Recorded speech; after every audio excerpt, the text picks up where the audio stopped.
Yes, Prabhu. Yeah, you're set now, so you can go ahead. It's all right. Thank you very much. Hare Krishna, Hare Krishna, Krishna Krishna,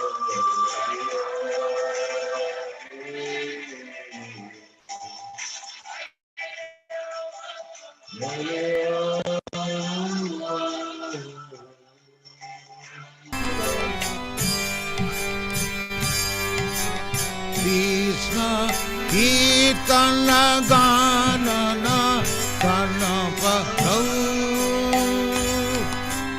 Premamrita Vanidhi Dhira Dhira Jana Kriram Puji Tao.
Kavikarnapura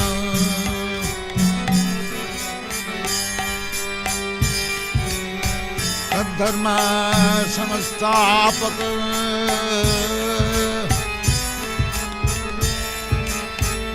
Lokanam Hitakarinam Tribhuvane Manna Sarana Kavikarnapura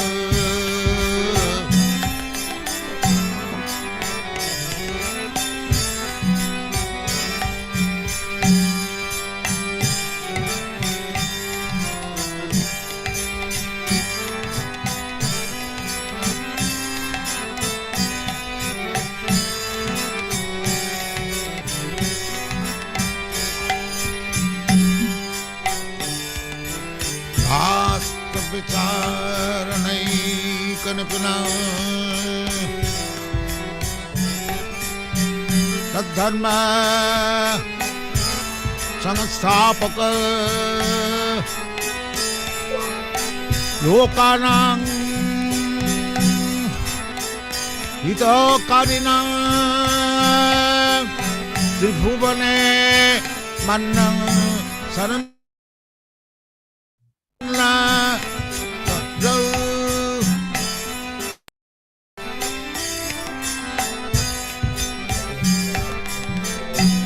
चैतन्य कृपा बरौ लोकानां हितकारिणां त्रिभुवने मन्नं शरणं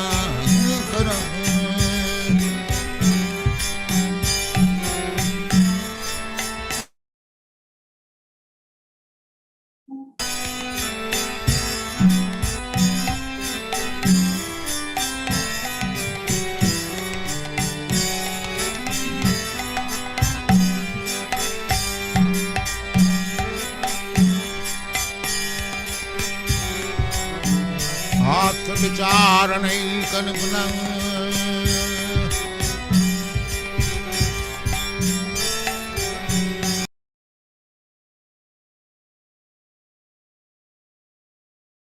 लोकानां हितकारिणां त्रिभुवने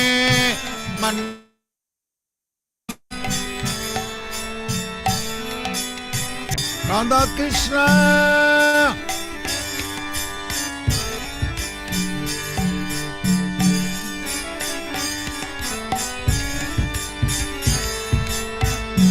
Radha Krishna पदारविन्दौ भजनामृतौ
Oh, please give me the host again. Some network issue.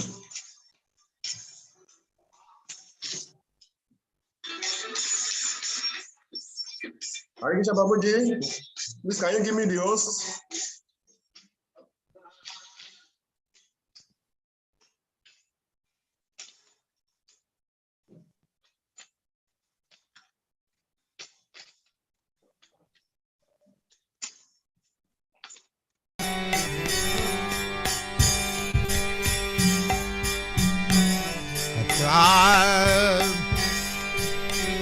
विदुश्चतसुरे सुतराज्यलक्ष्मीं धर्मीश्च आर्जवदस जदगाद Ranna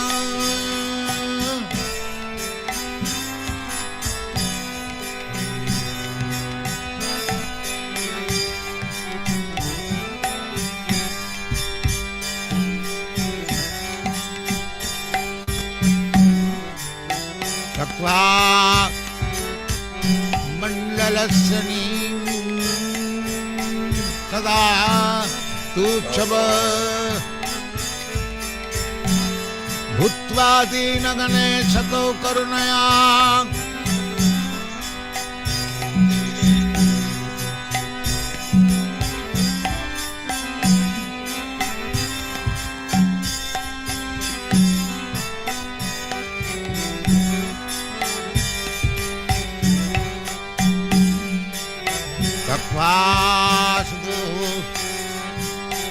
मंडलपति Shani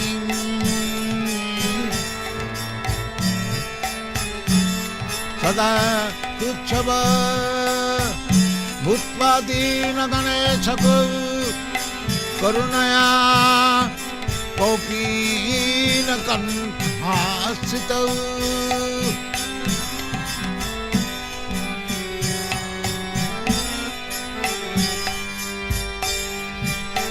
गोपी भावरसामृताब्दलहरी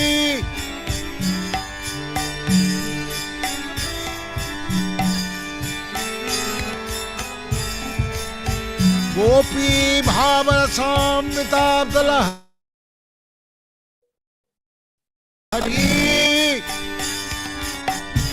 कल्लो लमग्नं महा वन्दे रूप सनातन रघुजुगौ श्रीजी भगो बालक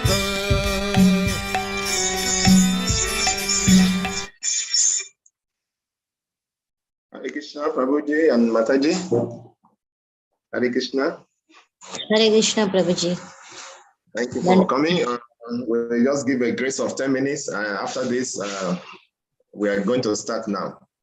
Oma Gyana Timirandasya Gyananjana Shalakaya Shakshur Minitanyena Tasmai Shri Gurave Namaha Shri Chaitanya Manovistam Sapetanyena Bhutale Swayam Rupa Kadamayam Dadati Swapadantikam Pandeham Shri Guru Shri Yukta Padakamalam Shri Gurum Vaishnavamscha Shri Rupa Sagrajata Sahagana Ragunatam Pitam Tam Sujivam Sadvaitam Savadutam Parijana Saitam Krishna Chaitanya Devam Shri Radha Krishna Padasagana Lalita Shri Vishaka Vitamsta He Krishna Karuna Sindhu Dinabandhu Jagapate Gopesha Gopika Kanta Radha Kanta Namostute Tapta Kanchana Gorange Radhe Vrindavaneshwari Vrishabhanusute Devi Pranamami Hari Priye Vanchaka Patarubhyascha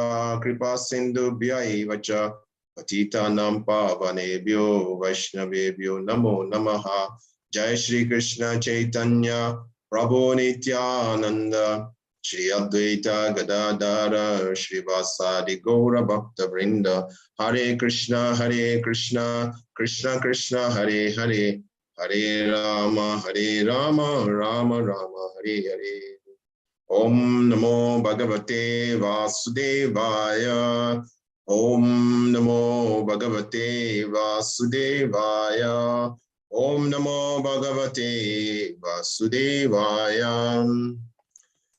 So you are welcome. Now already given 10 minutes grace. I've locked the classroom. I've locked it. Nobody can come in. Whoever has come now, it's okay. Because this we have given some stipulated time, and we are supposed to keep to time. Even though if it is 1-2, it's all right. It means that those are very serious to study for today. So those who want to study, they have to come early from the next lesson.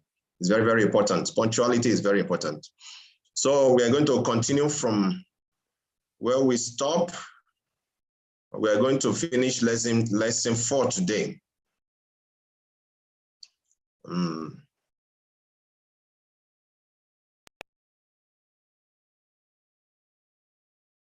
So we are it's the continuation of chapter 13, nature, the enjoyer, and consciousness. So today we are going to be rounding up the remaining verses from the verses 27 to 35. And in these wonderful verses, Krishna is going to be describing and discussing about Jnana Chakshushas, the vision of knowledge, how we see through knowledge. Then after that, we'll go through whatever we have done in this whole chapter. Then we will conclude for today. And so that is what we're going to do today. So in text 27, let's read. Yava sanjayate kinchit satvam stabara jagamam chitra gyan samyogat tadviri bharatari shabha. So Krishna is saying, O chief of the Bharatas, know that whatever you see in existence, both the moving and the non-moving, is only a combination of field of activities and the knower of the field. The field of activities and the knower of the field.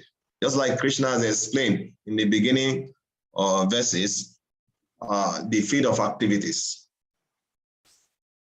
So can someone quickly remind us of the field of activities? What are those elements of the field of activities? Whatever you can remember.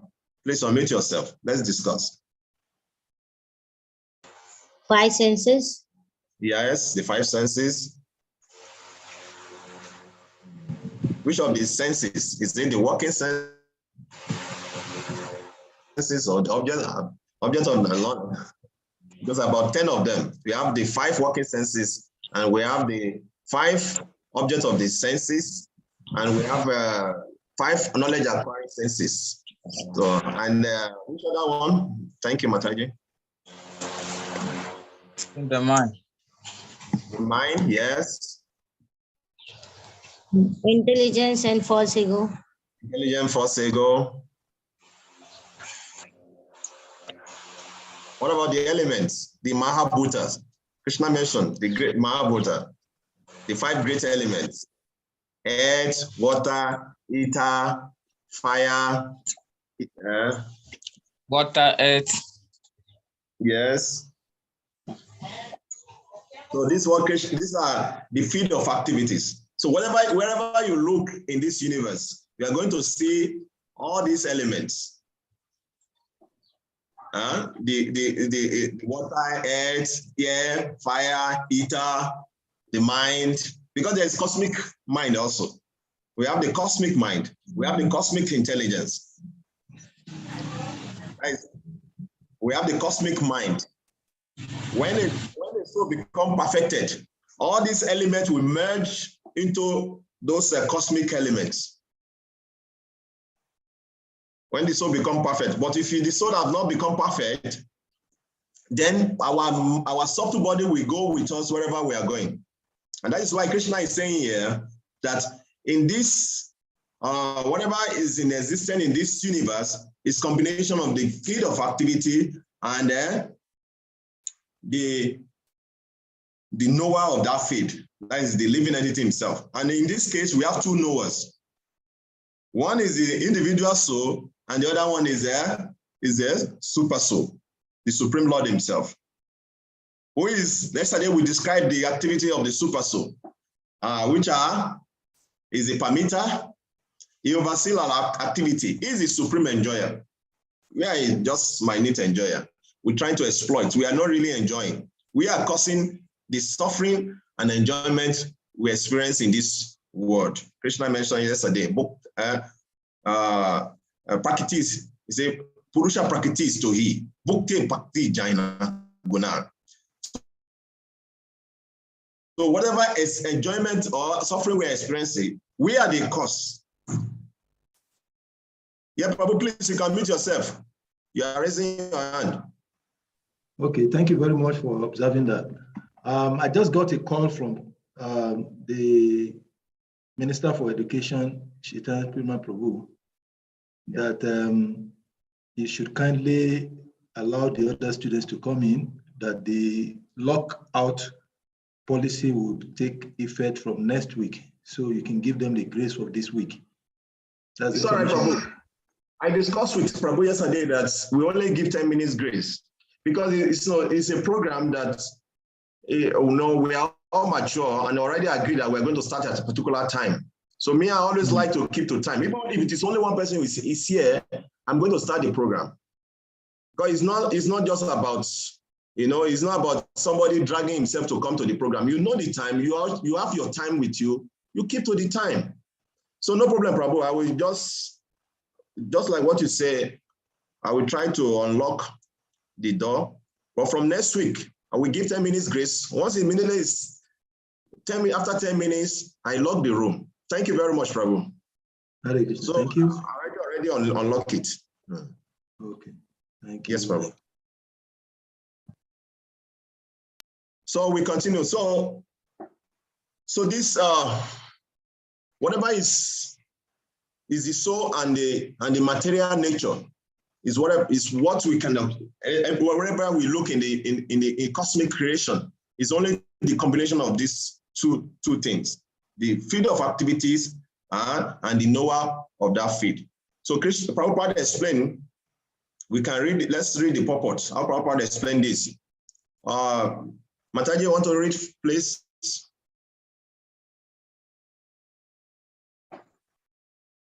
So, both material nature and the living entity which were existing before the creation of the cosmos are explained in this verse.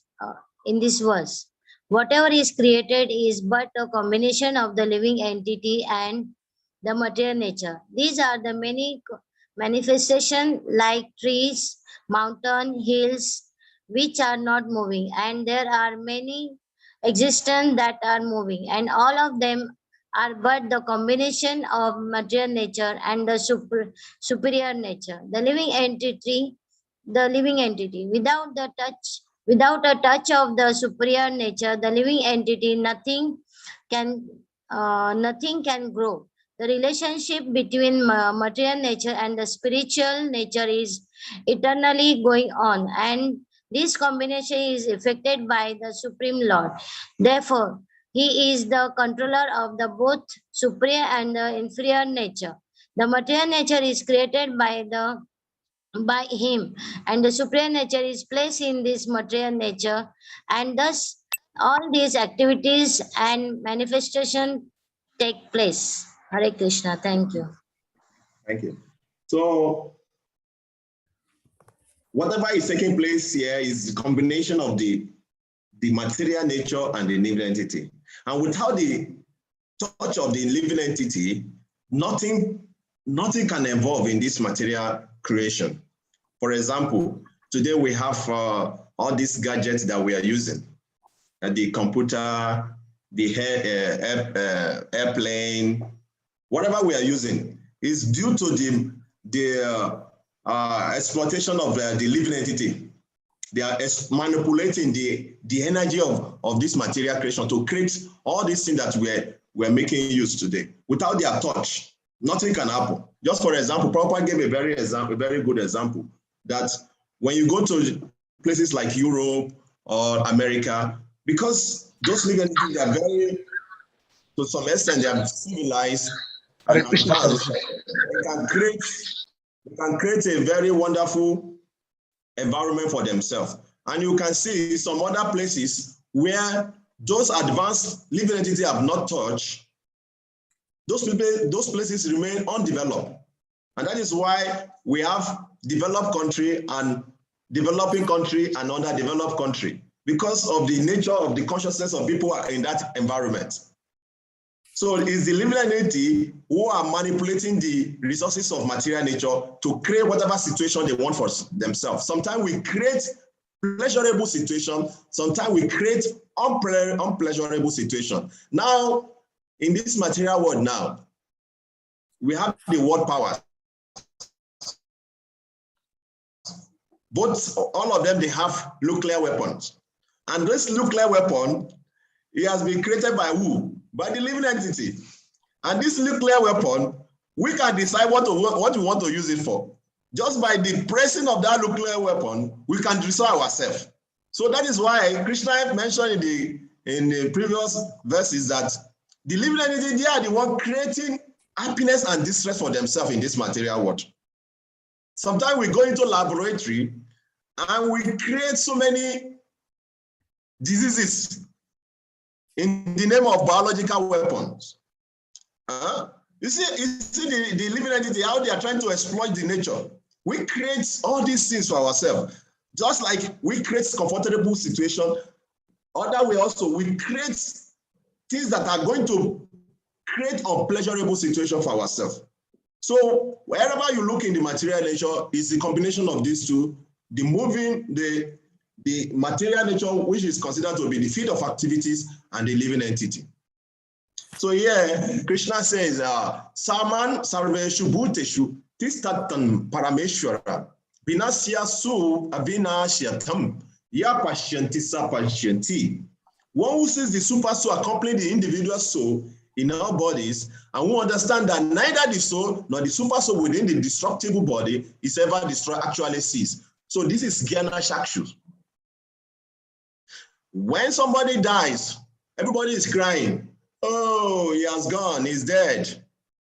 But one who is Gyana Shakshu, who can see through the eye of knowledge, can see that actually the person that we say is dead is no more inside the body. It's just the field of activity or the material body that is lying there. The real person has left the body.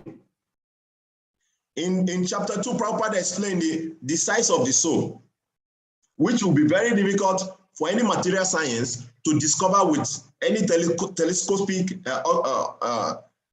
machine. Prabhupada explained that if you take the tip of the hair, you cut it into 100. That is described in the Vedas. You now take one part of that 100, you now cut it again into 100. That is the size of the soul. Just tell me how a material eyes can see that. And that is why we cannot see the soul. And because people cannot perceive the soul, sometimes they deny the existence of the soul. They don't believe in the existence of the soul. And that is why you see the scientists, they are making all the endeavor to claim that the existence of the human being is due to mechanical combination. And Prabhupada challenge them, if I give you these chemicals now, can you produce the soul? They say, no, in the future we are going to do that, which makes it to be impractical. So the soul is spiritual in nature. Similarly, also the super soul, who is always accompanying the soul, is spiritual. So only one who has cultivated knowledge. In Bhagavad Gita, Krishna says, Pandita Samadarshina. One Pandita means one who is in knowledge. He can see, is the only true seer who can see through the eyes of knowledge. That is what knowledge does for you. Knowledge gives you exceptional sight. What others who have not acquired that knowledge can see, those who have not acquired that knowledge cannot see, you can see beyond that. That is the benefit of knowledge. It's just for example, if you have not cultivated the knowledge of accounting, they give you a book of accounting. You cannot see anything. You cannot even figure out what is going on there. But if you're somebody who have passed through that profession, you have been trained and become a professional in that field. Immediately they give you the book, you can understand what is going on in that company. So whatever knowledge that you have not cultivated, you cannot understand what is going on there. So the same thing, spiritual knowledge needs cultivation. And that is why Krishna is saying here, only one who is in knowledge can see beyond the body. Because if one is just a materialistic person who don't have spiritual knowledge, when I see you, I just see you based on the body. And that can create either like or dislike. That is why we have racism. Because they cannot see beyond the body. They only see the body and they relate with you based on the body. They try to analyze you based on the body. And we create hatred and like for ourselves. But as long as we have not cultivated this spiritual knowledge, you cannot see beyond the body. It's not possible. And that is the importance of Bhagavad Gita. It helps you to see beyond the body. Pandita Samadarshina. You can see that beyond this body, there is the soul inside the body. And above that, there is the super soul, the Supreme Lord himself, who is always accompanying the soul. And this is very important. So in the next verse, text 29, Sama Pashan is Sarvatra. Sama Vastitam Ishwaram. Nainasti Atmanatmanam Tato Yanti Param Gati. So Krishna is explaining here, one who sees the super soul equally present everywhere, in every living being, does not degrade himself by his mind. Thus, he approaches the transcendental destination. This is very important. Like I just said, the importance of this is because when we can truly see beyond the body, we rise above. We can see today, nowadays, racism is a big problem in the world. People are being, stigmatized based on their body. People are being marginalized based on their race or ethnicity. It's because of lack of spiritual knowledge. And that is why Krishna is saying here, if one can see that the Lord is present in the heart of all, both the cow, the dog, all the animals, human beings, talk less of human beings, we can see that the Lord is here. And that is why I was watching one video one day, and one pastor was explaining to his congregation the meaning of Namaste. It was so funny, the way he was explaining Namaste. He was saying that Namaste means, I bow down to the Lord in your heart. So you tell me Namaste. You bow down to the Lord in my heart. And that is why you see that the Indians, they don't shake. They pay respect. Because why? You are not paying respect to the person's body. You are paying respect to this person, the Supreme Lord in the heart of that person. So if I can recognize that the Lord is living in you, I will be very careful how I treat you. And that is why Krishna is saying here, one who sees this super soul equally present everywhere in every living being does not degrade himself. Just by this vision alone, you can elevate your consciousness that the Lord is present in the heart of all, that the Lord is present in the heart of the person you are trying to deal with. Just imagine if you can understand this, we'll be very conscious and very, very articulate in the way we treat ourselves.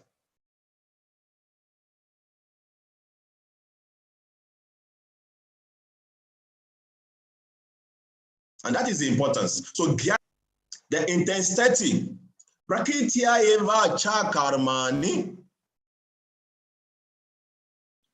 kriyamanani sarvashaha ya pashyanti tatatmanam akataram sapashyanti. One who can see that all activity are performed by the body, which is created by the material nature, and sees that the self does not actually cease. What does this mean? Can please anybody?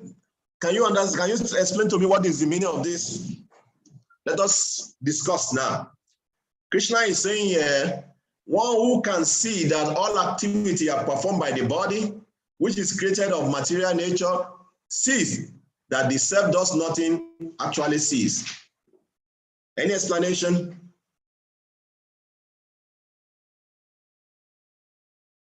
Please unmute yourself. Let's discuss.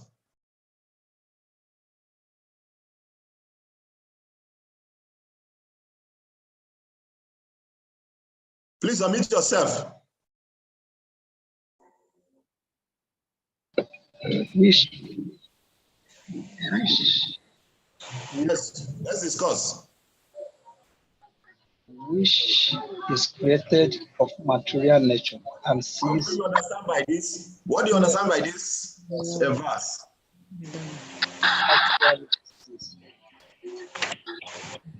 Only if you are ready to speak, then you unmute yourself.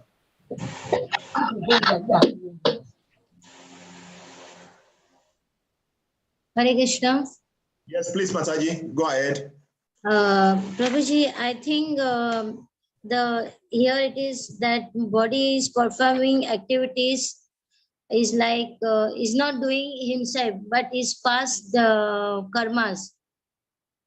Okay. Okay. Thank you. Any other explanation based on the understanding of this verse?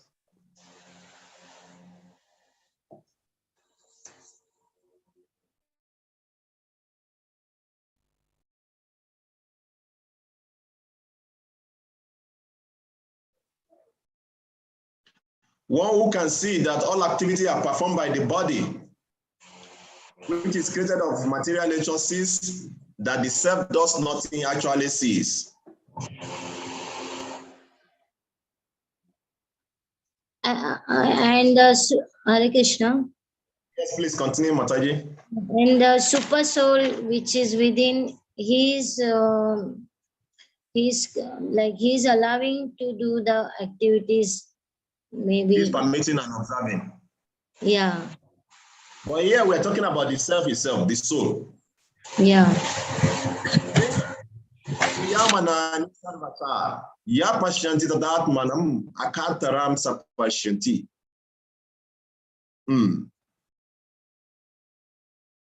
So what this verse is saying is that is the soul is when you sleep at night, is it the soul that is sleeping?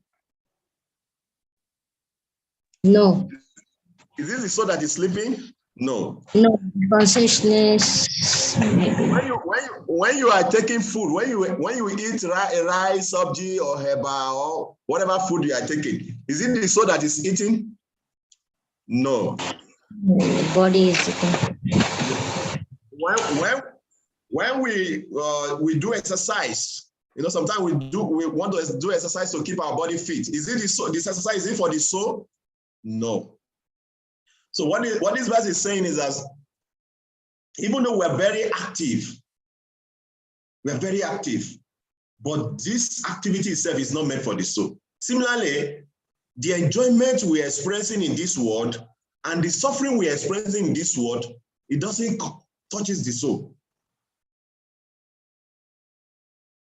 The soul is completely aloof from all this activity. We perceive this enjoyment and suffering only through our subtle body, the mind. The soul is completely aloof. I will give a very good example. In the night, somebody is sleeping, and you see that you are being attacked by a lion. It looks so real. It looks so real in your dream. You become frightened to the essence. Sometimes also, even on your bed, you'll be sweating because it looks so real. But immediately you wake up, you see that there's no any lion anywhere. It's just a dream. So similarly, whatever activity we perform in this world or in this life is like a dream. We have the day dreaming, we have the night dreaming. So it's not left for us to wake up from the dream. Every activity we are performing during the day that is not connected to the Supreme Lord, that is not geared towards pleasing the Lord, it's like dreaming. Just like at night also, when we sleep, we are dreaming. Bhagavatam says it's uselessly waste of time. When our activity is not connected to the supreme activity, to the Supreme Lord, because the main purpose of our existence is to serve the Supreme God. If not, life itself has no meaning. Life itself has no meaning. Is it all about eating, sleeping, mating, and defending? Is that all about life? No. At the end of the day, when you leave this body, what is the use? It's useless. And that is why we have to wake up from the dream. Daydreaming, it looks a little bit longer. Whatever we are doing in the day, it looks so real, it looks longer. But actually, when you sleep in the night, you forget the day. You don't know whether you are the manager of whatever, you are the boss, or you are very rich, you're beautiful or handsome. When you sleep at night, you forget all this. You don't know. So it's a daydreaming. All this, your imagination about who you are and everything, it's all about, it's a dream. At night, you forget the day. At day, you forget the night. The proper call it dreaming. We are dreaming in dreamland. The only way we can be awakened is by engaging in activity that is directly connected to the soul. And what are those activities that is connected to the soul? Devotional service, devotion to God. This is the eternal activity of the soul.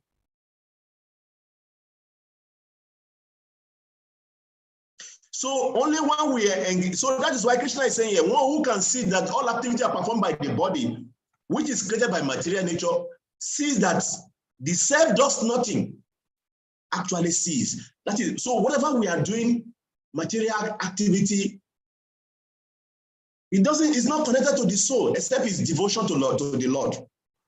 And that is why that only devotional service to the Lord can really give happiness to the soul.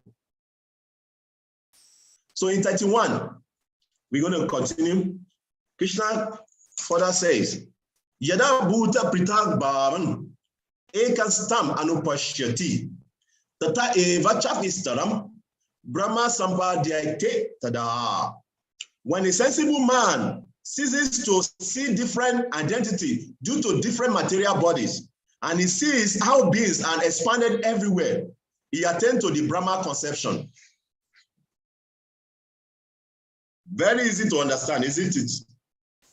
When we begin to see it's not easy. And that is why only Krishna consciousness can create united nation.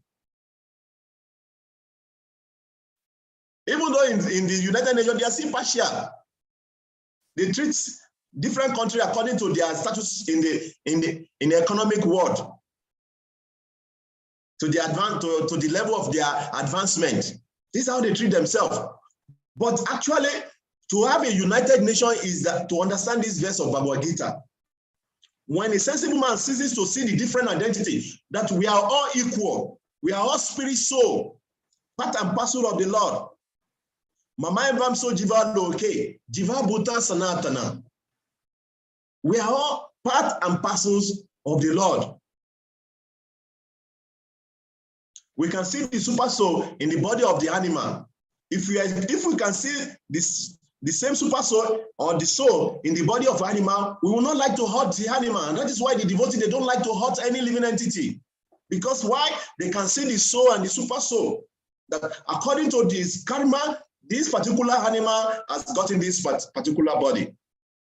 So naturally, he has to follow the progression of the universe. I don't need to disturb and interrupt it. So here Krishna says he attained to the Brahma conception. Brahma conception means we can see equally. Like Bhagavad Gita, in Bhagavad Gita chapter 18, there's 50, I think it's 54. Krishna mentioned in chapter 18, verse 54, Brahma Bhuta Prasanatma, na Soshati na Kanshati, Sadmasaveshu Bhuteshu, Ma Bhakti Labate Param. If you open to Bhagavad Gita chapter 18, verse 54, Krishna says, Brahma Bhuta, like he mentioned here, Brahma Sampadhyate Tada. One comes to the platform of Brahma, he attains Brahma by seeing equally. Similarly, in chapter 18, verse 54, it says, Brahma Bhuta Prasadnatma, Nasoshati. What happens when you come to this Brahma platform? One who is thus transcended to at one realizes the supreme Brahma and becomes joyful.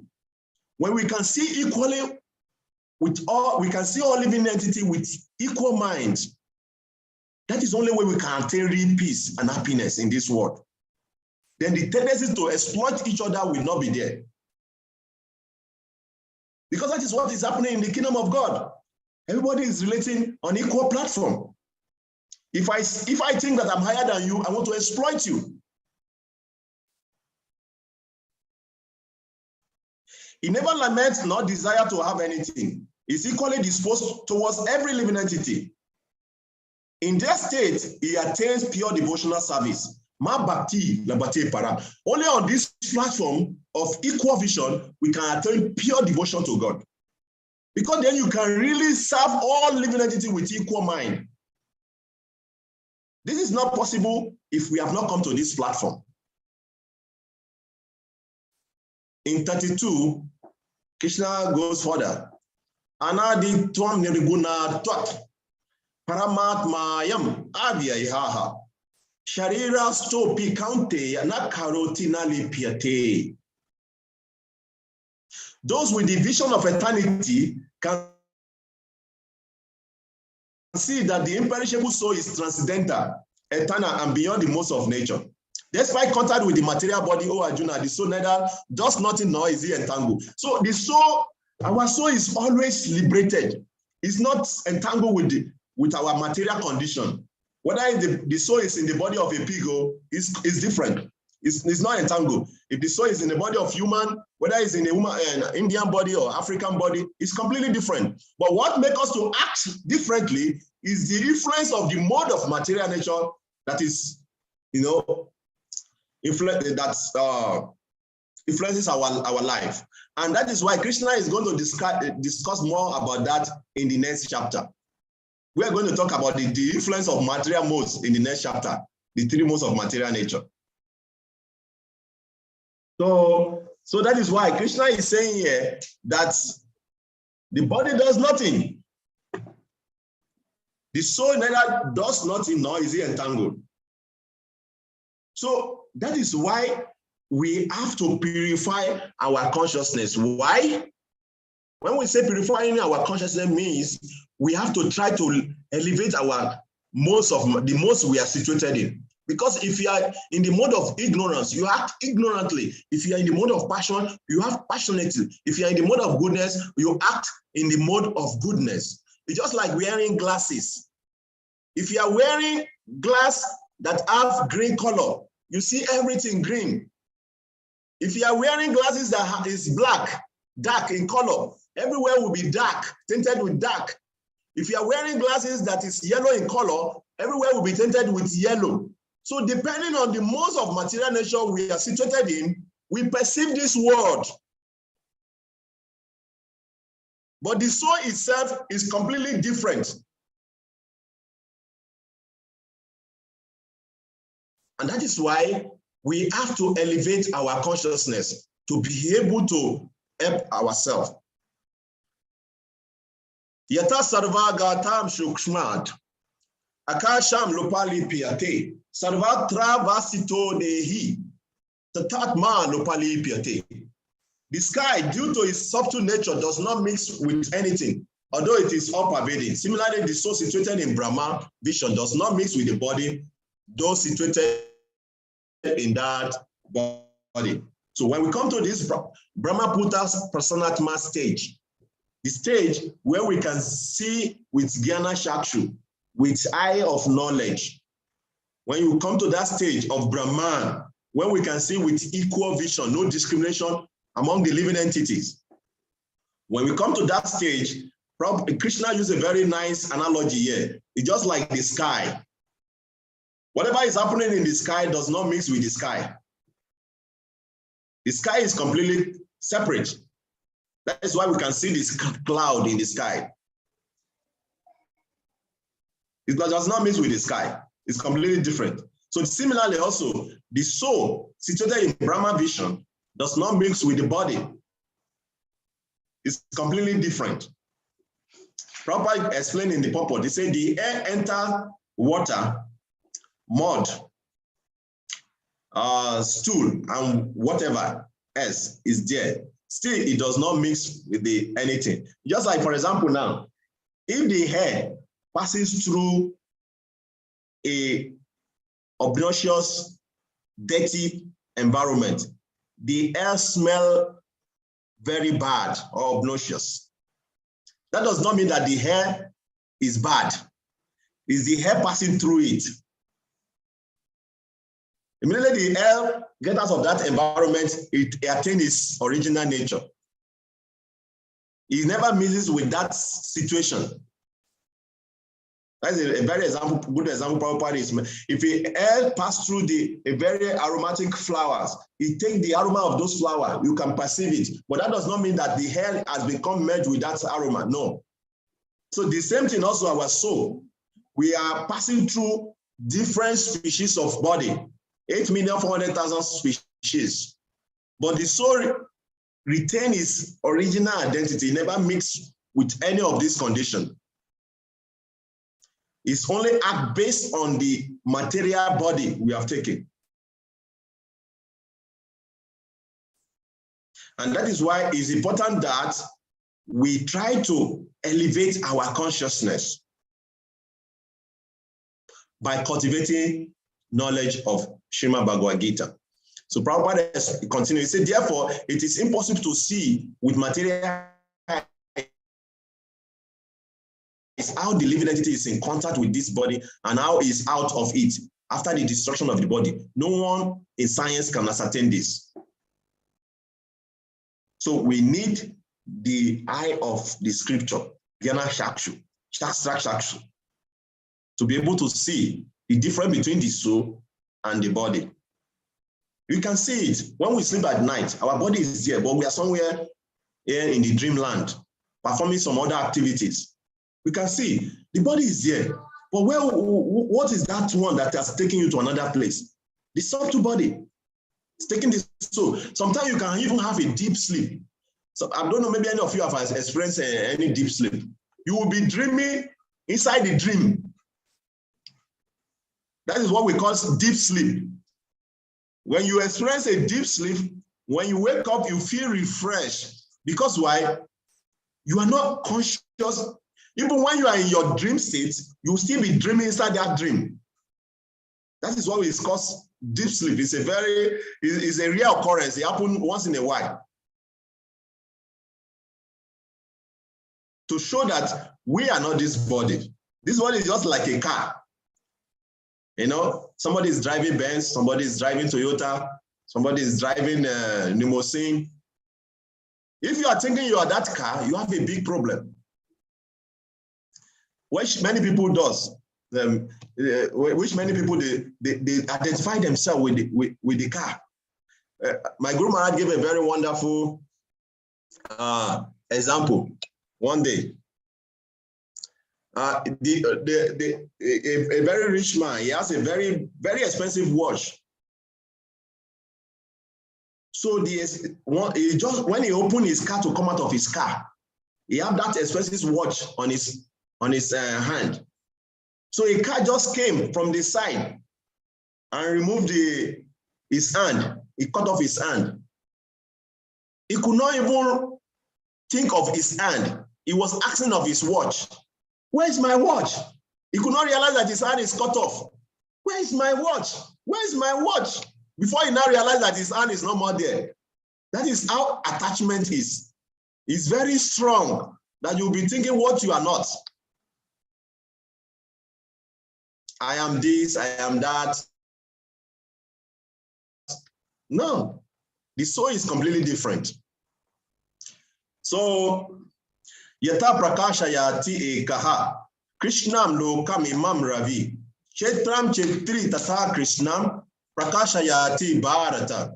O son of Bharat, as the sun alone illuminates all this universe, so does the living entity, one within the body, illuminate the entire body by consciousness. So the soul is present in the heart, in the body, and illuminates all our body with consciousness. That is why if somebody pinch you from your leg, you can feel the pain. And Krishna gave a very wonderful example here. It's like the sun. The sun is situated high up in the sky. But we can see the sun every day in our environment. You know, you can see the sun every morning, illuminating everywhere, lighting up everywhere. You can perceive it. Wherever you are in the universe, you can perceive the sun. You can see the sun once the day breaks. So similarly also, although the soul is there in the heart, but we can feel the presence of the soul through the spreading of the consciousness all over the body. The consciousness itself is not a soul. Just like if one part of the body is cut off, that does not mean you have cut the soul from that side. No, the consciousness will no more be able to spread towards that. That's why people can lose their hand, people can lose their leg, they can lose half of their body, still alive, because the soul is completely different from that. And that is why you see sometimes when they give people anesthesia, they will be lying there unconscious. Anesthesia is to make you not to limit the consciousness of the soul in the body. The soul will still be there. Even sometimes from experience, from research that people from people who have come back, come out of their body, and they will be seeing the doctor doing the operation. They can explain all this when they come back to their body. It's like somebody, a mechanic is repairing your car, and you step out of the car so that they can repair the car. Then when they finish repairing of the car, you enter the car back. So sometimes when the operation is being done to the body, the soul can temporarily come out of the body and look the body. Since the body has not become totally expired due to karma, the soul can come back to the body. So the soul is completely different from the body. So this is the analogy used.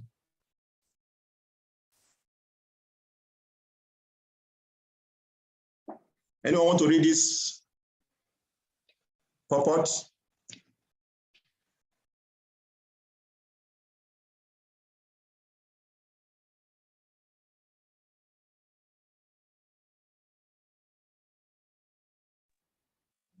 Hare Krishna.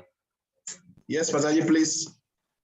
There are various theories regarding consciousness. Here in Bhagavad Gita, the example of sun and the sunshine is given. As the sun is situated in one place but is illuminating the whole universe, so a small particle of spirit soul, although situated in the heart of the body, is illuminating the whole body by consciousness. Thus, the consciousness is the proof of the presence of the soul, as sunshine or light is proof of the presence of the sun. When the soul is present in the body, there is consciousness all over the body. And as soon as the soul has passed from the body, there is no more consciousness. This can be easily understood by the intelligent man. Therefore, consciousness is not the product of the combination of matter. It is the symptom of the living entity. The consciousness of the living entity, although qualitatively one with the supreme consciousness, is not supreme, because the consciousness of one particular body does not share that of another body. But the super soul, which is situated in all bodies as the friend of the individual soul, is conscious of all bodies. That is the difference between supreme consciousness and individual consciousness. Hare Krishna. Thank you very much. Hare Krishna. So here Prabhupada is explaining how the individual soul the individual consciousness is different from the super consciousness. Just like the way we can feel our body, that is the same way Krishna is feeling the whole creation. And that is why it's called the super consciousness. And that is why that is the meaning of Mama Evam So Jiva Loke Jiva Bhuta Sanatana. That every creature is part of God. Just like inside our body, we have living cells in different parts of our body. So they are living in that. For those cells, our body is like a universe. Because they are very minute in different parts of our bodies. Some cells are taking birth, some are they are dying. So similarly, also the living entity, they are living in the cosmic manifestation of the Lord, where the Lord is the super consciousness. That is why in the beginning of creation, it's explained how Mahavishnu expands himself to Gabodakashai Vishnu. So just like the soul is situated in the heart, and we can feel the consciousness of the soul. You can feel the consciousness of the soul all over our body. Similarly, the Lord is situated in the Sweta Dweep, and he can feel the consciousness of all the living entities, his creature, or in all over the universe. The Lord can feel everything, and that is why he again manifested himself as Shirodakashai Vishnu to enter in the heart of all living entity. So the Lord can feel all the living consciousness, all the living entity. The Lord can feel all. Meanwhile, the individual soul can feel only its own body. That is the difference between the super soul and the soul. Super soul can feel all souls, whereas the soul, the living entity, can feel only its own body. That is the difference. So 35, which is the end of this chapter.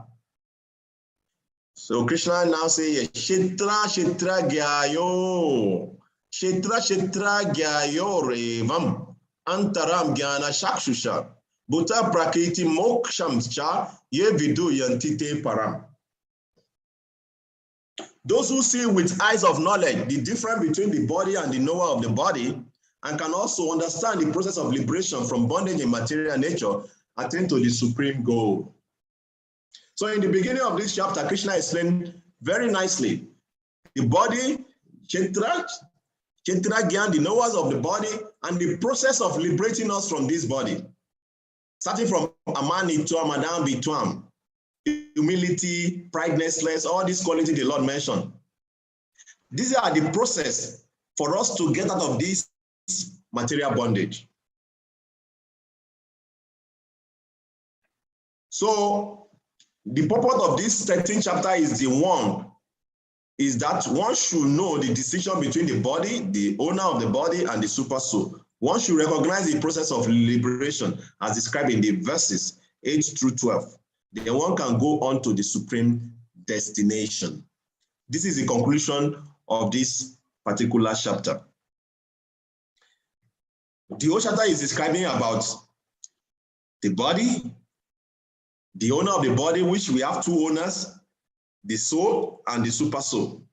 The soul can only know its own body, but the super soul knows all bodies.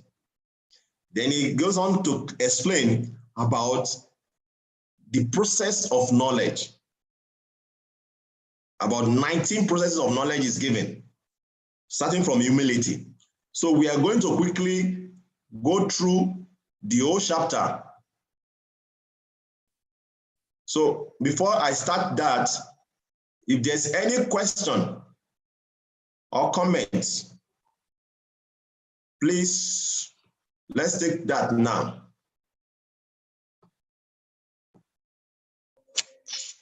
Hare Krishna, Prabhuji. Yeah, Hare Krishna Mataji. Here it is explained that the super soul knows all the bodies. Yes. But he is situated in different bodies with the soul. And when the body dies, yes, so the soul goes. Does the super soul, the same super soul follows the soul, the same soul? Yes. Well, it's like this. There are three things that follows. There are two things that follow the soul after leaving the body, and that is the subtle body, the soul itself, and the super soul. The subtle body is like a hard drive where all our activity is stored. The past activities, whatever activity we are performing in this material universe, since we have taken the material body, whatever karma it is stored in our subtle body. So until we attain perfection, the subtle body goes along with the soul. And that is why from that you are being reminded of the activity you are supposed to perform. Let's say, for example, somebody dies of a car accident in his past life. When he take another body, he will always be scared of accident, or somebody die from height, he'll be scared of height, and so many things like that. So because all these things, they are recorded in our subconscious mind, in the hard drive. The subtle body is like a hard drive. So it goes with the living entity every time he leaves a body, until you become perfect in devotional service. When we become perfect in devotional service, then the subtle body dissolve and merge into the universal subtle consciousness. That is, the mind goes to the universal mind, The intelligence goes to the universal intelligence. The ego goes to into universal ego. So the soul is pure on its own. It does, because you have become pure spiritual. You don't need any of this to move around again. You go straight to the spiritual world. And at that time also, the super soul leaves you and merges into the super consciousness, the super soul. Because the super soul of the whole universe is Gabodakashai Vishnu. Is the super soul of the whole universe. So it's just like you have in your company, you have a camera in every of the rooms. The super soul is like that. You have a camera in every of the room. If you close this, if for example you close one of the room, you don't need camera in that room again. You remove the camera, so everything is out of that room now. So you don't need to monitor that room again. So this, just like Krishna explained in the previous the one we read yesterday, that is following the soul to oversee its activity, to permit its activity. So once you become liberated, you attain perfection in devotional service. The super soul doesn't need to follow you again, because now you are going to reunite with the Supreme Lord in the spiritual world. And in the spiritual world, there's no super soul. You directly relate with the Supreme Lord. And in the spiritual world, there's nothing like subtle body. So we only need that to exist in this material world.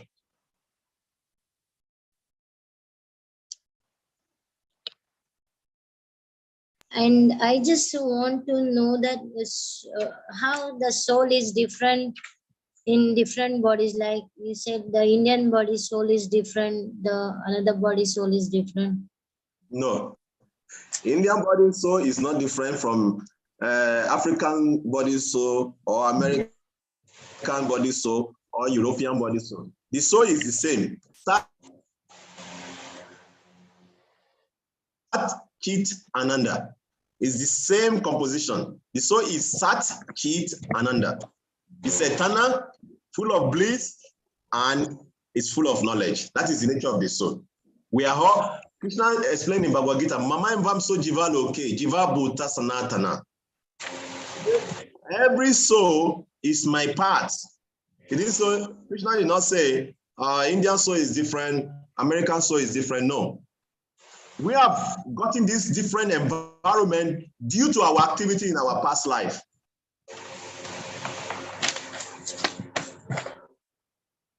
Now you are in Indian body. If you are, let's say for example, you are staying in Nigeria and you are doing business in Nigeria, and your karma becomes so much intertwined with Nigeria. In your next life, you may take a body in Nigeria.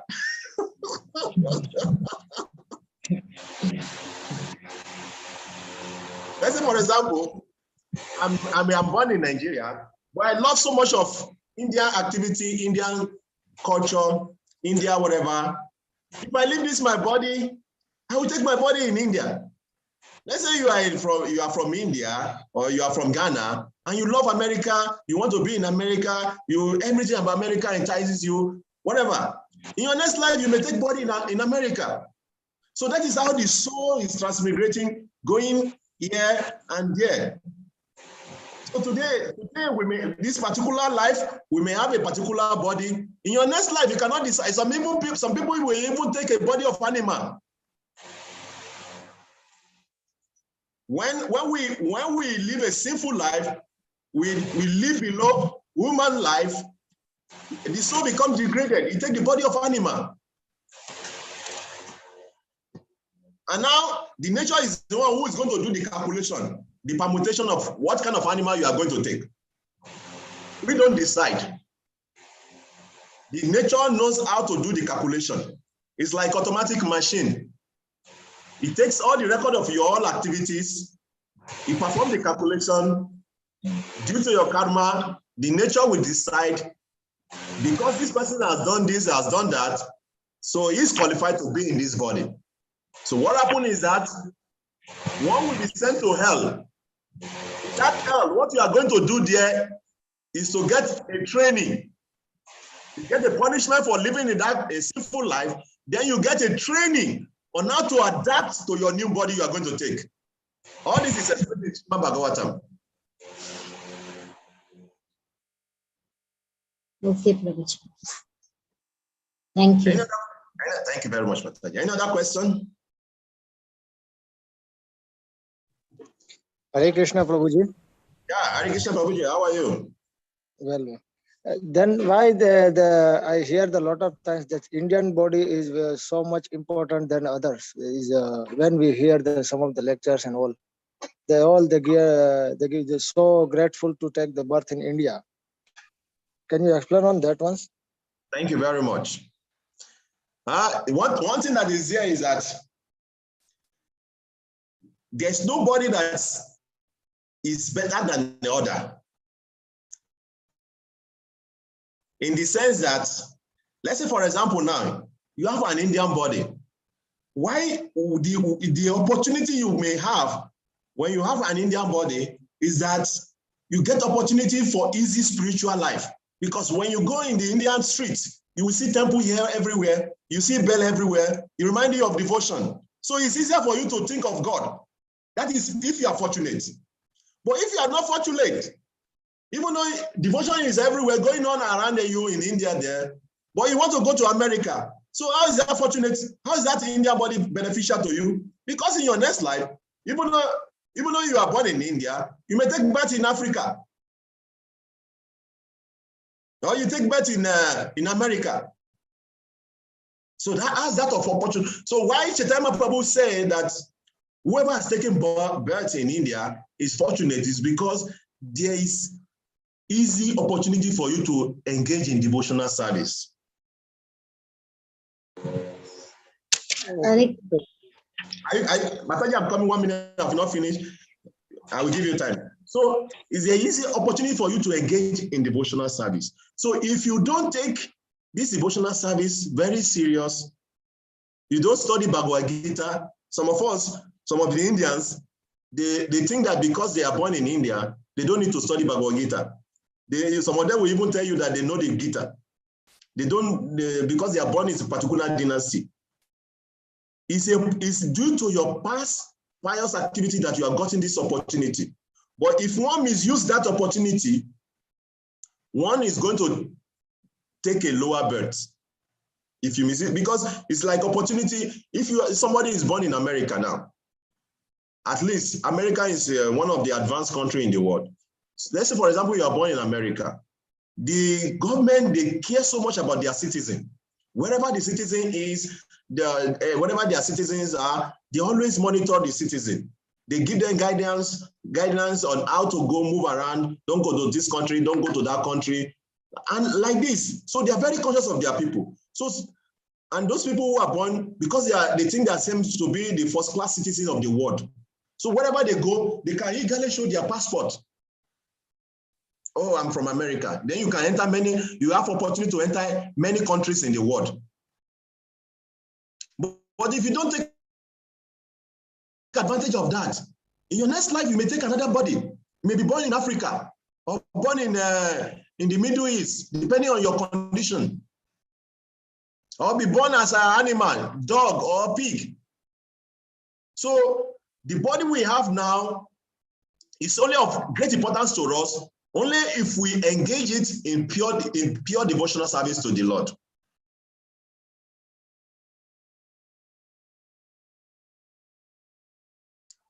Yeah, Mataji, please.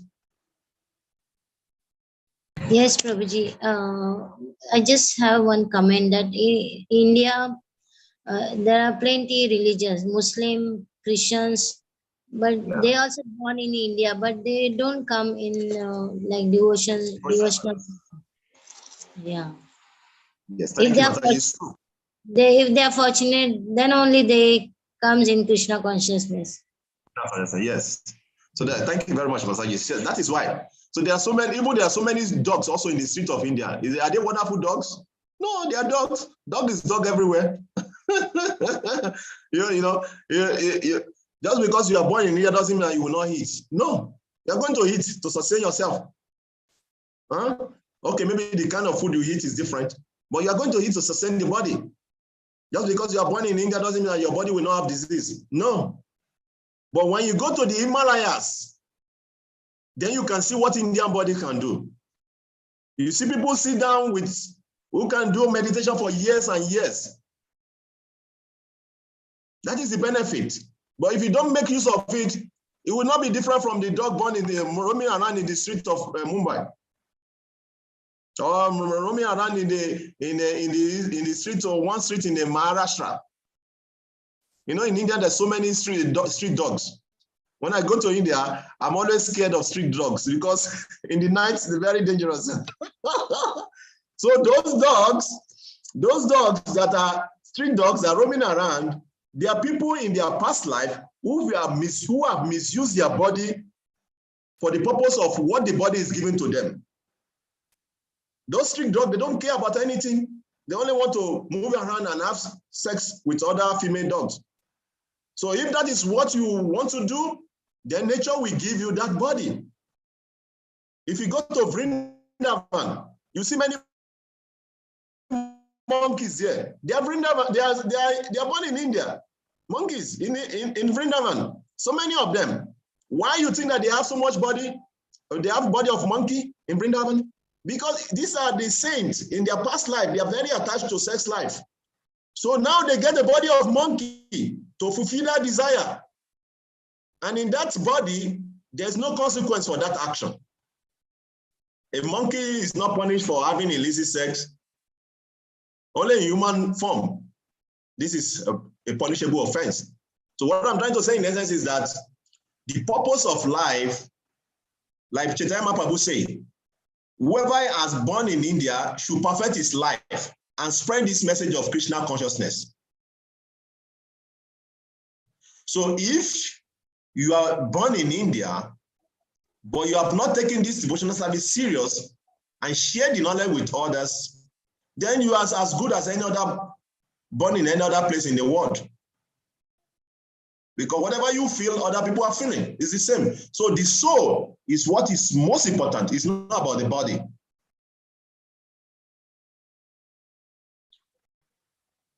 Yeah, any other question?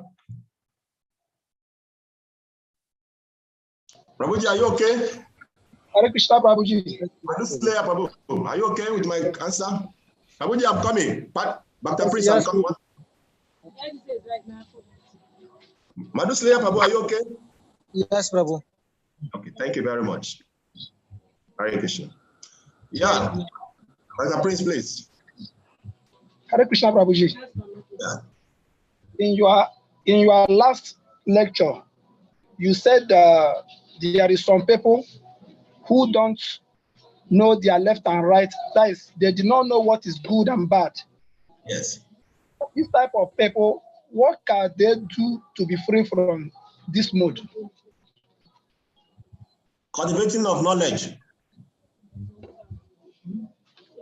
Just like what we are doing now. By studying the Srimad Bhagavad Gita, then we come to know this is the activity we are supposed to engage in. This we're supposed to do, this is what we are not supposed to do. Like now, this is the end of this chapter, 13. In chapter 14, we are going to have clear vision about the influence of the modes in our life. We're going to discuss more in that chapter 14. How the modes of nature is influencing our life. We're going to discuss more of that. Why we behave the way we behave, why we act the way we act. That is why this knowledge is very important, because when you are in deep knowledge, when you have knowledge of Krishna consciousness, of Bhagavad Gita, of Srimad Bhagavatam, you are not disturbed by the action of others, because you can easily see that people act based on the mode in which they are situated. And if the mode is like a rope that is pulling us. I don't know, maybe you have seen a puppet and a puppet master. The puppet master is pulling the rope and is controlling the puppet. That is how the mode are to us. They influence our life. They control how we behave, how we speak, how we eat, how we sleep, how we give charity. All this activity we perform in this life is being controlled by this modes of material nature. And we're going to study that in the next chapter.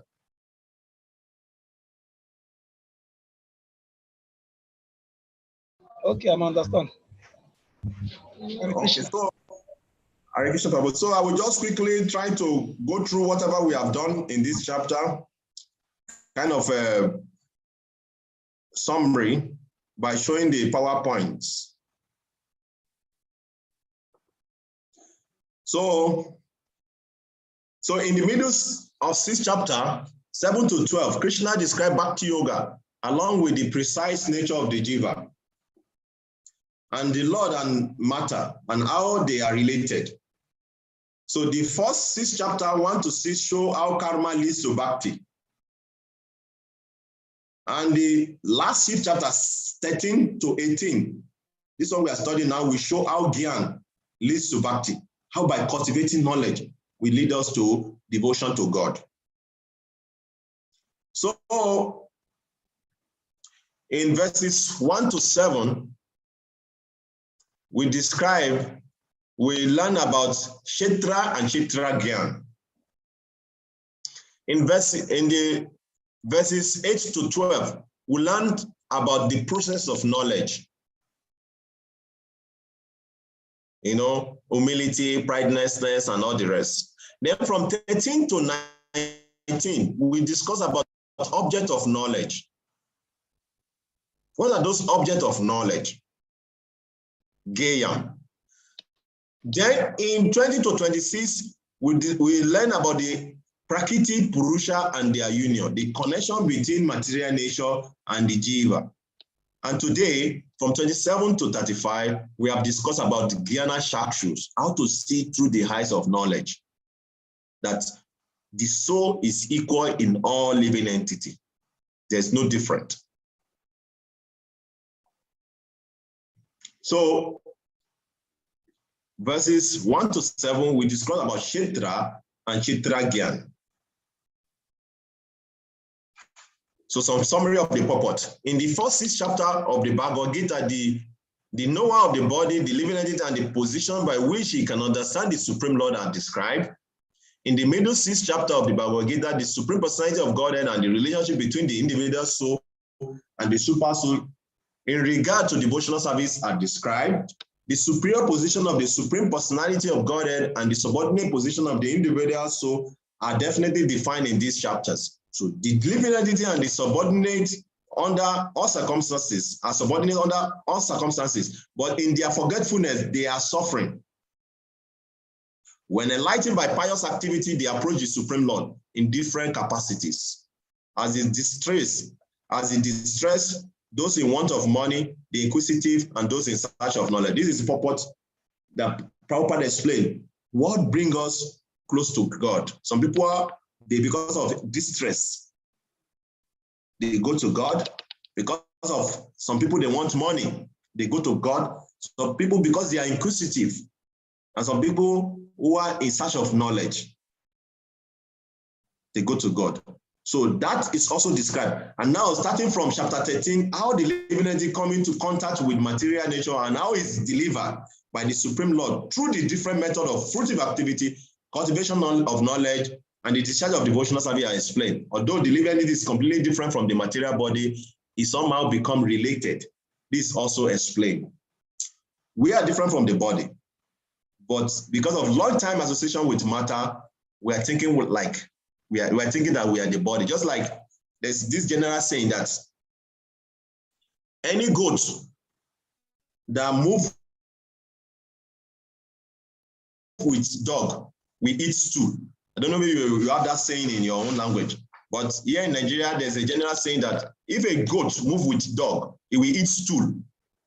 Yes. So whatever you associate with, after some time, we start thinking that you are that. So because we are being in this material world, from time immemorial, we are identifying strongly with our body. We think we are the body. But actually, we are not this body. We are the soul. And the soul is completely aloof from all the enjoyment and suffering of this body. So Arjuna asks this question, Prakriti. What is Prakriti? What is Purusha? What is Kshetra?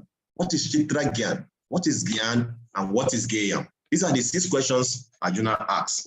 And all the verses where Krishna responded to these questions are mentioned here. So in this chapter, it will also be explained that out of the 2 knowers, one is fallible and one is infallible. So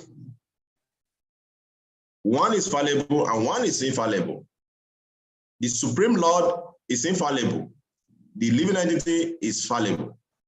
So among the two knowers, there are two knowers in this body, the Supreme Lord and the super soul and the soul himself. So this analogy was given about how the Supreme Lord knows everyone, is conscious of every living entity as a super consciousness, but the soul is only conscious of its own body. As the king knows, is controlling all the citizens in his kingdom, but the living entity can only control only the patch of his own land. And in the text 22 to 7, we discuss about Brahma Pucha Pratishta, the different level of the consciousness of the living entity, from Anamaya to Pranamaya to Jnanamaya, Vijnanamaya, and Anandamaya. And we explain that these three levels, Anamaya, Pranamaya, and Jnanamaya, is of the material of the Kshetra, the body, while Vijnanamaya is of the soul, and Anandamaya is of the super soul. We described this during our. Then also the Lord described the Kshetra, the different elements that comprises of the body. The 5 great elements: ether, air, fire, water, and earth. And the 5 sense objects: sound, touch, form, taste, and smell. And then we have 5 knowledge acquiring senses: ears, skin, eyes, tongue, and nose. Then we have 5 working senses: speech, hands, legs, anus, and genitals. Then we have the other one that Krishna enumerated in that verse: first ego, intelligence, unmanifested mind, desire, hatred, happiness, distress. These are all due to the reaction of the speed of our activity. Then we go further to the process of knowledge, where Krishna described the 19 processes of knowledge, starting from the Amanitwam, humility. Without humility, we cannot make progress in spiritual life. Humility is very, very important. This picture here depicts how Sanatana Goswami humbled himself in front of the Lord, and the Lord gave him blessing. So many pastimes like that. Then the other quality in that process of knowledge is Acharya Upasanam, Acharyo Upasanam, approaching a bona fide spiritual master. It's very, very important for our spiritual progress. We want to make spiritual progress, we have to surrender to a spiritual master. And the spiritual master will enlighten us. Then we have another one, which is most important of all these elements, is Mayichanaya Yogina Bhakti Avivicharini, constant and unalloyed devotion to the Lord. Actually, if you have all this process of knowledge that the Lord mentioned, if you can perform this, a constant and unalloyed devotion to the Lord, all the other quality will naturally come. Yasyasti Bhakti Bhagavati Akinchana. It is mentioned in Srimad Bhagavatam that by engaging in pure devotional service to the Supreme Lord, one will develop all the wonderful qualities of the demigods. A devotee doesn't need to go separately to develop all these qualities. But by engaging in pure devotional service, all these natural qualities, all these good qualities will naturally become the ornament of a devotee. Then, from chapter 13 to 19, we discuss the object of knowledge. What are those objects of knowledge? The Lord gave us, that is Gayam, object of knowledge. Although the super soul appeared to be divided among all beings, it is never divided. The Lord, just like I gave example of Prabhupada gave example of the sun shining, shining and illuminating its light all over the universe. Similarly, that is the position of the super soul. It's never divided. I gave the example of consciousness and super consciousness is there. We can feel only our body. The soul is in the heart, but it spread the consciousness all over our body. Similarly, the Lord is situated in Svetadvip, but by super consciousness, by superpower, it spread its consciousness all over the universe in the form of super soul. so he can feel every aspect of his creation. Then we have Prakriti, Purusha, and their union from 20 to 26. The Lord mentioned in those verses how attachment is the cause of our bondage, because we are too attached. I gave a very nice example. A man was having a very expensive watch in his hand, and when he got accident, the hand was removed, but he could not remember that his hand is not there. He was so attached to the watch that the only thing he could remember is, where is my watch? So just to show you how attached this person is. So the same thing also, because we are so attached to material energy, to exploiting the resources of material nature, we are being conditioned. We forget that we are eternal, that this place is not our real home.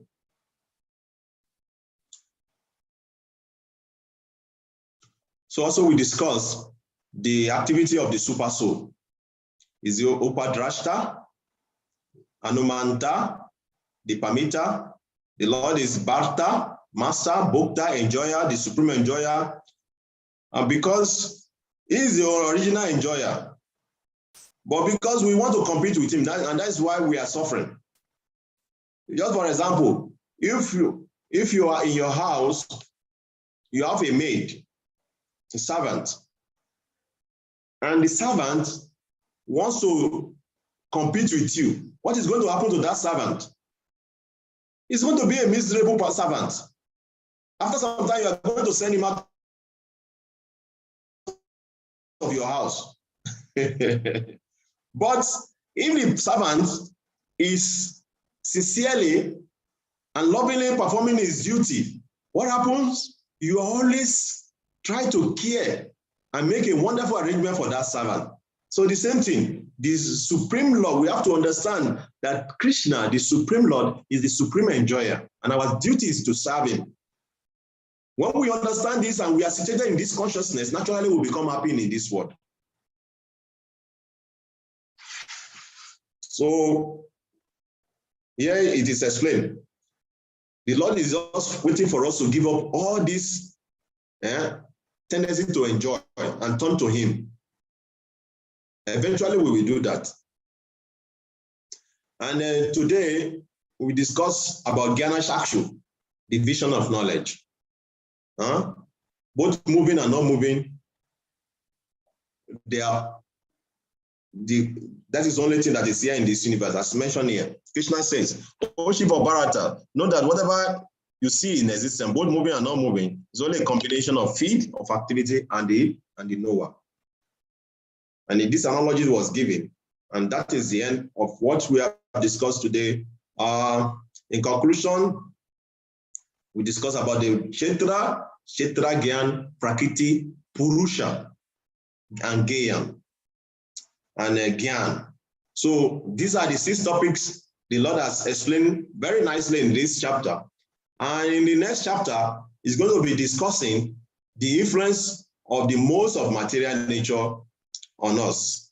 How this modes is making us to act in whatever situation we have been in this world. So I will stop here. If there's any further question, we take. If not, we will stop here for today. Prabhuji, I have one question. Please, Mataji.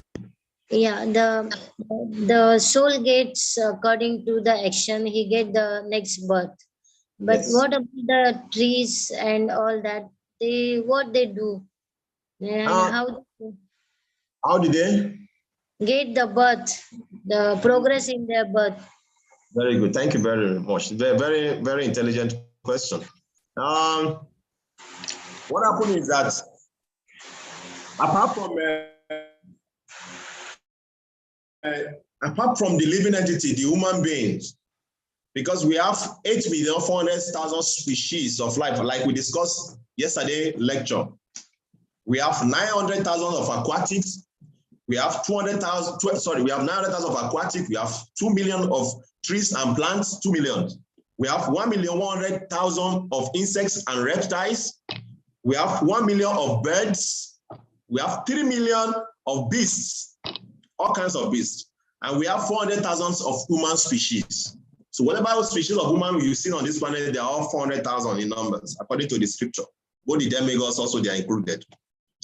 So, like you say about so all these species lower than human, they follow a natural progression of evolution. Means that if you are in the body of a tree, there's a certain number of years you have to pass through that tree species. You have to pass through all the species of trees. Then gradually, when you are done with that, your consciousness will evolve. You may take a body of an aquatics. Then you pass through all the, it's not a small years. Then you pass through all the years you are supposed to pass in aquatic body. Then your body again will progress, and the soul will progress again, evolve, and go into the body of insects and reptiles, which are 1 million. Then you pass through all those bodies for millions and millions of years. Then again, you come to the body of birds. Then you have to pass through all the species of these birds. Then eventually you come to the body of beasts, which is next to human. And that is why you see some human beings, they look like monkey, they look like tiger, they look like whatever, because human beings is close to beast.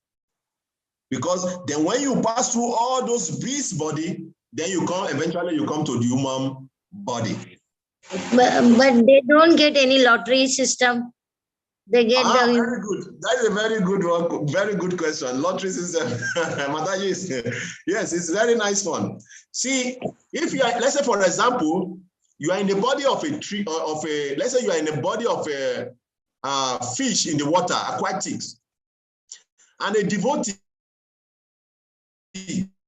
goes close to that river and he throw a prasadam inside the body, you get a lottery. That is a lottery.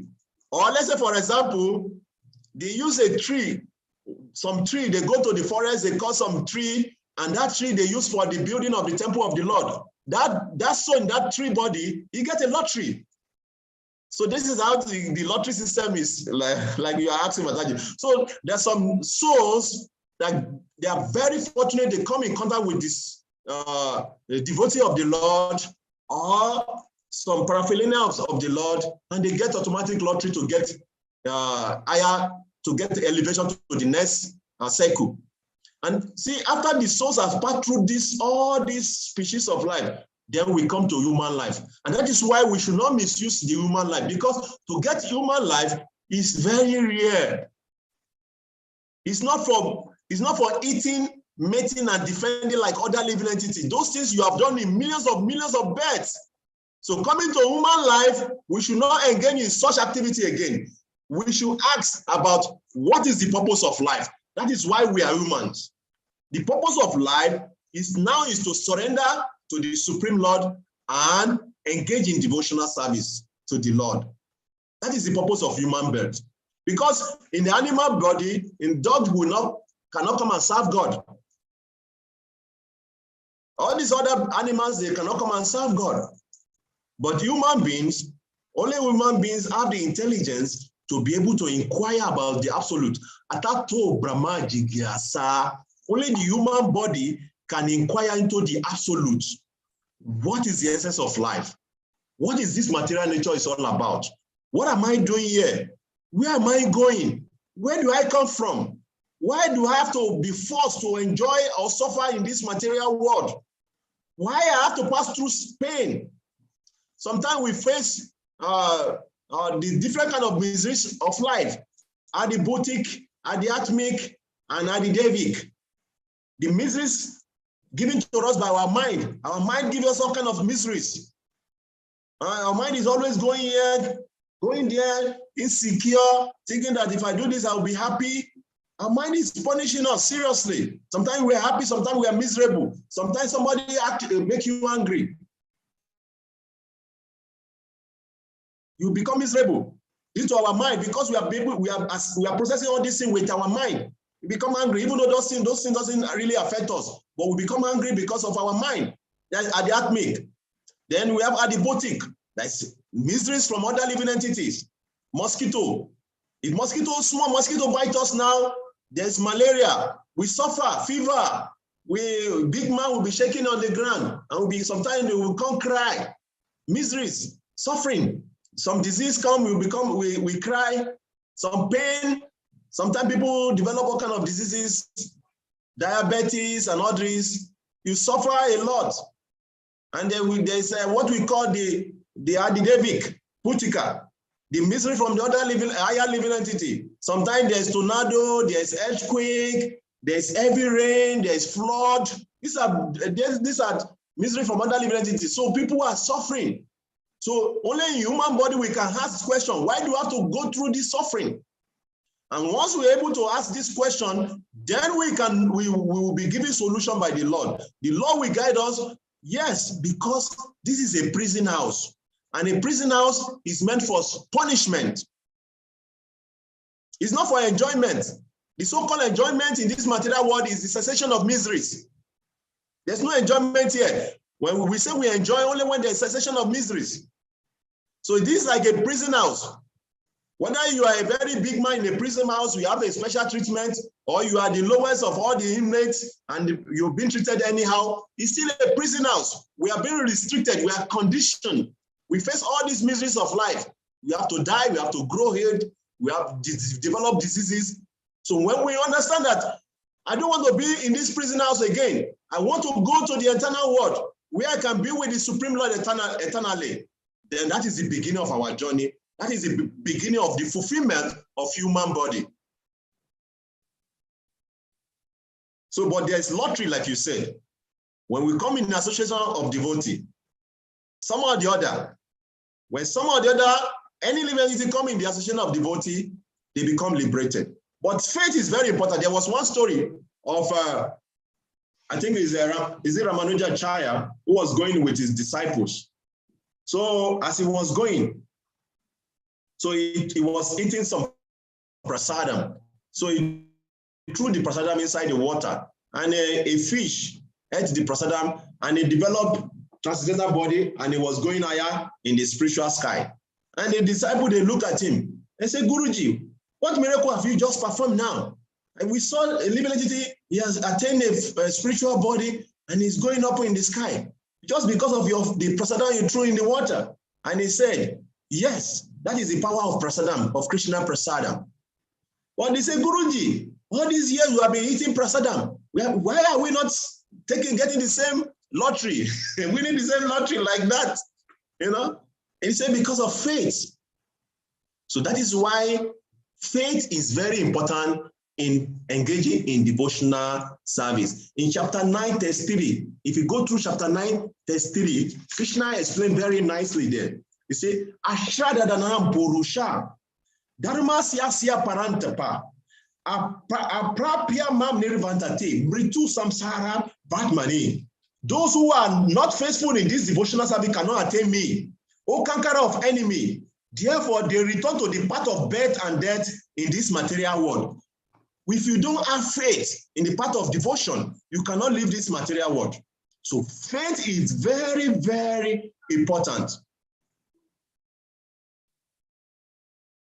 So, and why are we doing this reading? Why are we studying the scripture? Is to build our faith. Srila Bhaktivedanta Swami Maharaj mentions that sometimes some people don't believe in God. It's not our problem. Because why? Even though if you have the dumbest of all beings, you will know that there's nothing in this creation that just happened by chance. The plane that is flying in the air it did not just happen by chance. Somebody created it. So when you see the whole universe nicely organized, arranged, the sun comes the same time every day, set the same time every day, rain come at a particular time of the year, winter come at a particular time of the year, you see everything so organized, and you say it's by chance, you must be stupid. So that is why, as a devotee, we have to, even though we have not seen the Lord, we have to continue to cultivate our faith in the scripture, because we know the Lord doesn't need to come and prove himself that he's there. He has put everything in creation for us to see.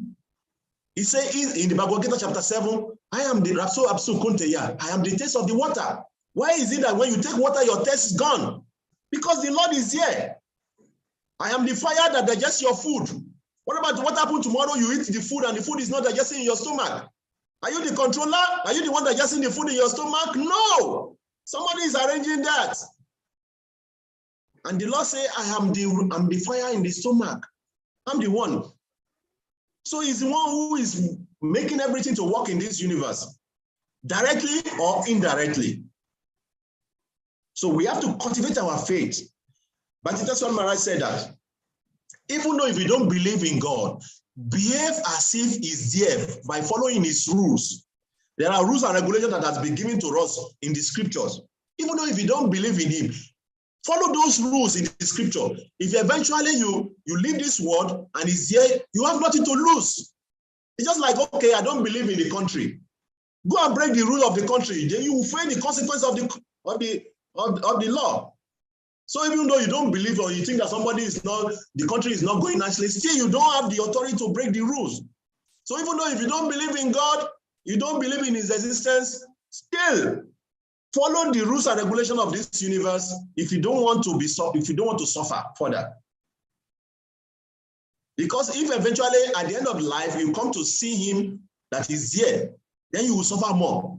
There's no excuse. Ignorance is not an excuse. Hare Krishna. Thank you, Prabhuji. Thank you very much, Mataji. Any other?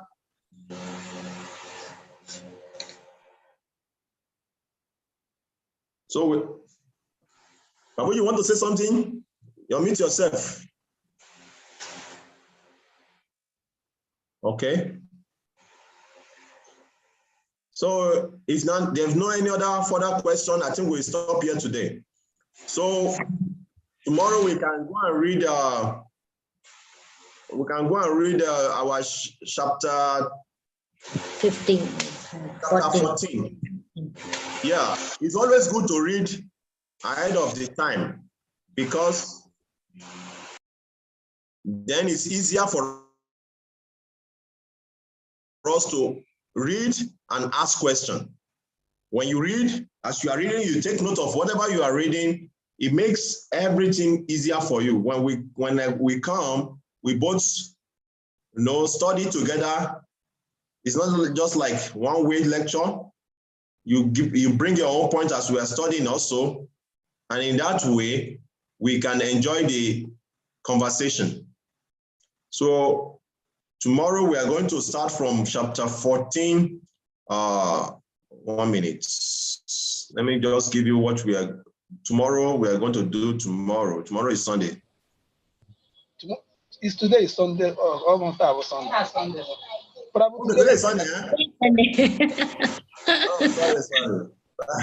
Today is Sunday. Okay. Next week Saturday. Sorry.